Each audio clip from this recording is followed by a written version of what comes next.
स्वागत है आपका ink and voice by Kaushal channel पर, जहां कहानियां सिर्फ सुनी नहीं जाती, महसूस की जाती हैं। दोस्तों, क्या कभी आपके साथ ऐसा हुआ है कि आप जीवन में कहीं फंसे हुए महसूस करें? जैसे कि कोई अनदेखा हाथ आपकी राह रोक रहा हो। आप आगे बढ़ना चाहते हैं, लेकिन कुछ ऐसा है जो आपको रोक रहा है। ऐसे में आप जवाब ढूंढने लगते हैं, कभी सपनों में तो कभी असल ज़िंदगी में।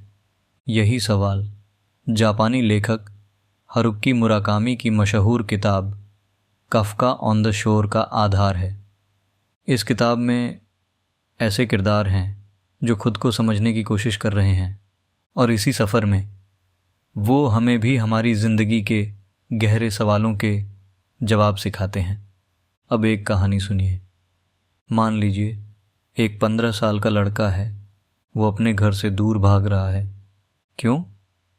क्योंकि वो अपने परिवार से परेशान है। लेकिन जब वो बाहर निकलता है तो दुनिया के सवाल और जटिलताएं उसके सामने खड़ी हो जाती है।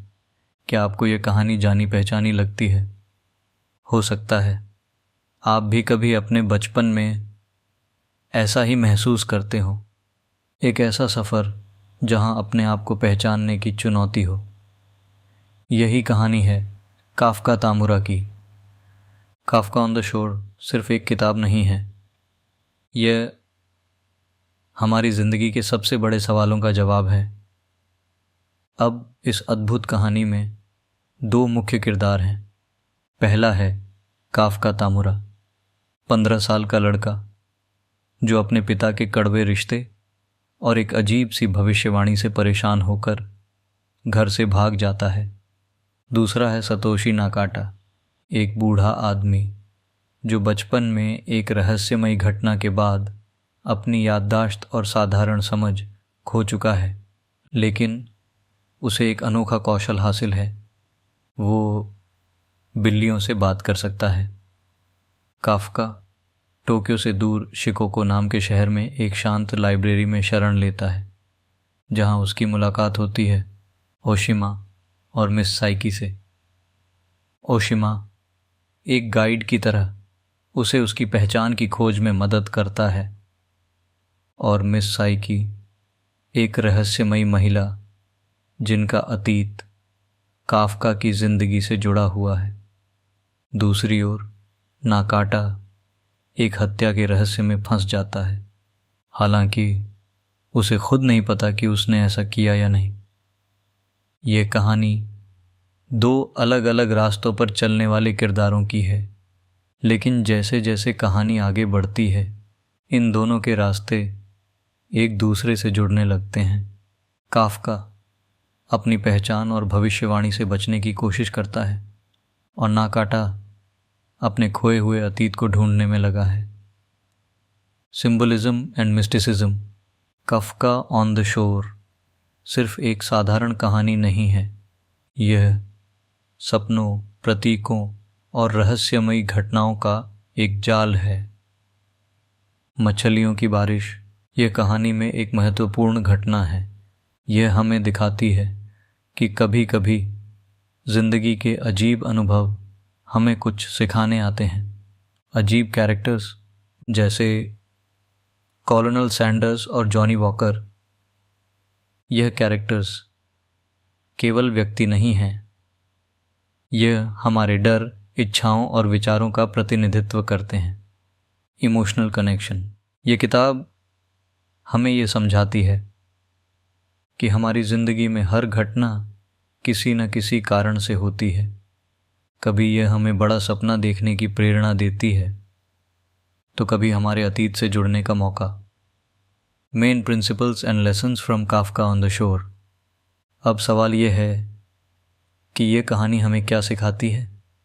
हरुकी मुराकामी की काफ्का ऑन द शोर एक रहस्यमयी और जटिल किताब है, लेकिन इसके भीतर छिपे हैं जिंदगी के गहरे सबक। आइए जानते हैं इस कहानी के मुख्य सिद्धांत। 1. अपने भाग्य को स्वीकार करना। काफ्का की कहानी हमें यह सिखाती है कि हम अपने भाग्य से भाग नहीं सकते। कई बार जिंदगी हमें ऐसे मोड़ पर ले आती है जहां हमें अपने डर और अतीत का सामना करना पड़ता है। काफका अपनी पिता की भविष्यवाणी से बचने के लिए भागता है, लेकिन जितना वह भागता है उतना ही वह अपने भाग्य के करीब पहुंचता है। लेसन, हमारी असली ताकत भागने में नहीं बल्कि अपने डर का सामना करने में है। क्या आप अपनी ज़िंदगी में किसी ऐसी चीज़ से भाग रहे हैं? शायद यह वक्त है उसका सामना करने का। 2. अतीत से जुड़े रहस्य। मिस साइकी का किरदार हमें यह सिखाता है कि अतीत का बोझ हमें कितना प्रभावित कर सकता है। वह अपने खोए हुए प्रेम के दर्द में जी रही हैं। उनका दर्द इतना गहरा है कि वह उनके वर्तमान को निगल रहा है। लेसन, हमें अपने अतीत को समझना चाहिए, लेकिन उसमें फंसे नहीं रहना चाहिए। जो बीत गया उसे स्वीकार करें और भविष्य की ओर देखें। 3. आत्मखोज का महत्व। काफका ऑन द शोर एक ऐसी यात्रा है जहां हर किरदार खुद को खोजने की कोशिश कर रहा है। काफका अपनी पहचान की तलाश में है। नाकाटा अपने खोए हुए अतीत को समझने की कोशिश कर रहे हैं और मिस साइकी अपने भावनात्मक घावों से उबरने की कोशिश कर रही हैं। लेसन, यह हमें याद दिलाता है कि आत्मखोज जिंदगी का सबसे बड़ा उद्देश्य है। हमारी असली पहचान हमारे भीतर छिपी होती है। 4. सपनों और वास्तविकता का संगम। मुराकामी का काम हमेशा सपनों और वास्तविकता के बीच की रेखा को धुंधला कर देता है। काफका और नाकाटा की कहानियाँ सपनों में घुल मिल जाती हैं।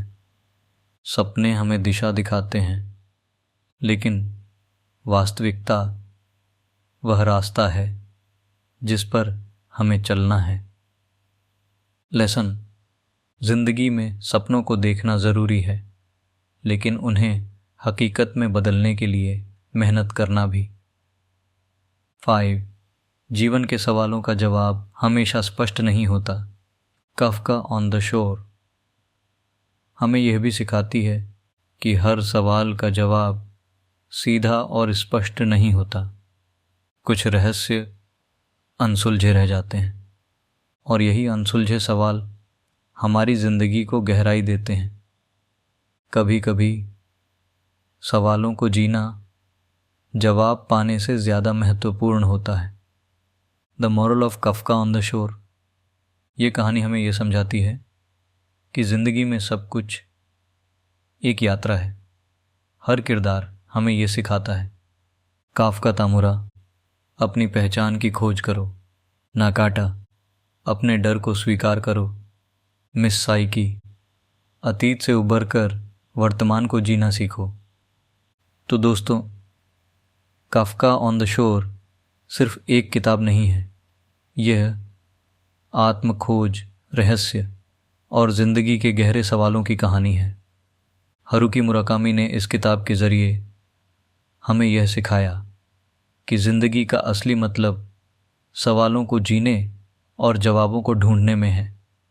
अगर आपको ये कहानी पसंद आई हो तो इस वीडियो को लाइक और शेयर करना मत भूलें और कमेंट में बताइए कौन सा सबक आपको सबसे ज़्यादा प्रेरित करता है।